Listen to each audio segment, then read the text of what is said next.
Welcome back to my channel. I'm Cara Ronan. I'm a leadership coach and I help emerging leaders just like you build visibility and influence so you can unlock your leadership potential. Now in this video, I'm talking to you about personal branding mistakes for leaders. So if you are an emerging leader and you are building your personal brand or you want to build your personal brand, then you need to watch this video so you know which mistakes to avoid. I hope you enjoy them. So earlier this year, I published a video on YouTube called The 3 Steps to Building a Strong Leadership Brand in 2020.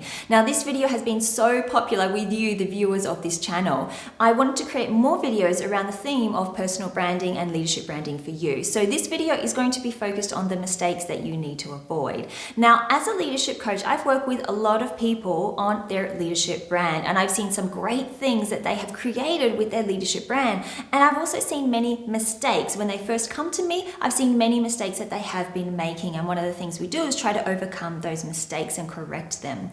So this video is going to be about the mistakes that I have come across as a leadership coach working with emerging leaders. By the way, before we get into the content, I want to let you know that on my website, you can access for free the Leadership Evaluation Toolkit. Now, this is a 35-question self-assessment on leadership, so you can see how you are doing as an emerging leader. It's a free download. I will put the link below in the description if you want to check it out. So let's get straight into the mistakes that I'm going to share with you. Mistake number 1 is not defining your leadership brand. So this is the most common mistake that I see when emerging leaders come to me to start working on their leadership brand. They don't have a leadership brand, it's not clearly defined, or they may think that they have a leadership brand, but it's kind of scattered and confused and all over the place. Now, this is the very first thing that I do with my coaching clients when I work with them on their leadership brand.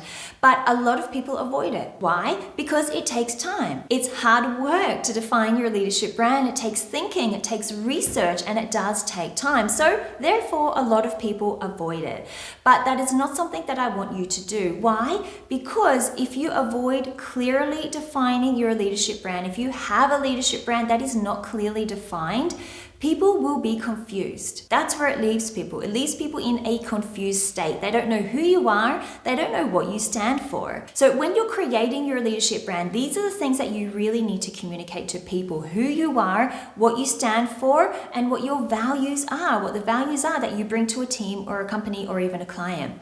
Now, this is done at the defining stage of creating your leadership brand. This is the very first stage I work with people on. But if you don't define your leadership brand, people will be confused. And for you in your leadership journey, what it leads to is you not reaching your career goals or not reaching them as fast as you want. And this would be a real shame for you because you have worked so hard to get where you are in your career. You have spent so many years and invested probably a lot of money into your study and your education to progress the way you want in your career. So it's a real shame if you don't spend time defining your leadership brand so that you can continue progressing in your career. You don't want to ruin your future career success by not being clear on who you are and what you stand for, and not being able to communicate this to other people. Because when you have a clear leadership brand, and I've seen this with my coaching clients, when you have a clear leadership brand, it leads to promotions. It leads to you getting the career goals that you hope to get. It leads to you earning more money, and it leads to you getting more recognition as well, which is such a valuable thing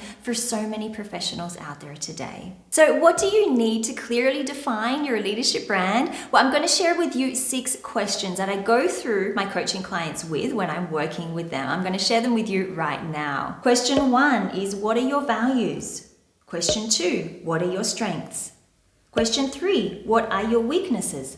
Question 4, what are the qualities or characteristics that make you different? Question 5, how do people currently perceive you? Question 6, what are your future goals? So if you work through these 6 questions, take out a notepad and a pen and scribble down your answers, you will be one step closer to having a clearly defined leadership brand. You will know what your values are, what your strengths are, what your weaknesses are, what you stand for, what you represent, what makes you different to other professionals around you in the office. And this is really important for you to get clear on your leadership brand or your personal brand for leaders so that you can reach the the career goals that you want. Now, I do have other YouTube videos already on my channel that will help you out in these areas. There is one video I will link to above on how to lead by your values. So that's going to get you closer to understanding what your values are.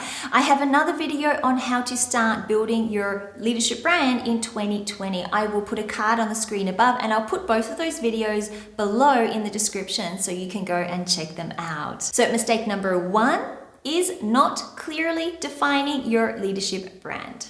Mistake number 2 is dressing too young. Now, this is a common mistake that I see because I work a lot with emerging leaders, with young professionals who are at mid to senior level in their career. But what I find is that a lot of these people are still wearing the same outfit they did when they first started in their career. Basically, they still look like entry-level employees, like graduates, like very young employees. Now, what this does to you if you're an emerging leader is it detracts from your credibility because people assume you are young, you are new, and you may not be very experienced in your job. Now, that is not what you want people to think if you're mid to senior level in your career. You want people to think you are credible, you are intelligent, you are capable, you are competent, you are leadership material. That is what you want people to think about you. Now, this is a normal problem for a lot of emerging leaders because you spend so much time advancing your technical skill, which is fantastic. You absolutely need to have a high level of technical skill to succeed in your career. But you also need to think about other elements that are important. And your outfit is one of those elements. Your image, your presence, your professionalism. Now, it's likely there will come a time when you will need to up-level your appearance in the office, around clients, around co-workers, so people can see you as a leader that you want to be. You need people to visualize you in that leadership role. You need them to visualize you as a leader if that is what you're aspiring to. So I often get asked by people, how can I get others to see me as credible, as intelligent, as competent, and like a leader? Well, my answer is, you have to help them see that. You have to help them visualize that. Now, how do you do that? By dressing like a leader. It's simple.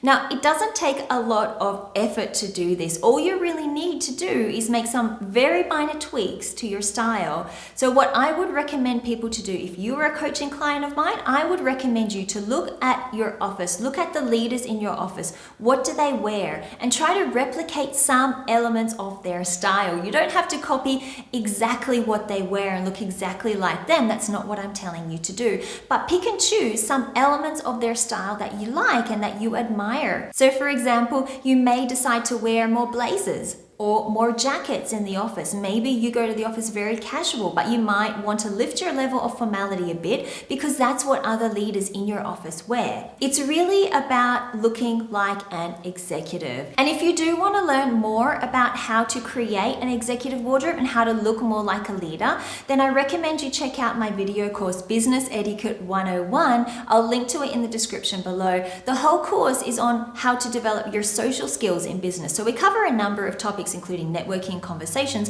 but one of the sections in that course is on your executive wardrobe. And I teach you how to create an executive wardrobe for both women and men. So definitely check out this course if you think you can benefit from it. Remember, people will only learn what you are capable of through their interactions with you. So if you look like an entry-level employee, they will think you are an entry-level employee. If you look like you are a leader, they will think you are a leader. It's all about creating the perception that you want other people to have of you. And remember, you have control over this. Mistake number 3 is neglecting your social media presence. Now, we cannot deny that social media is a huge part of our lives today.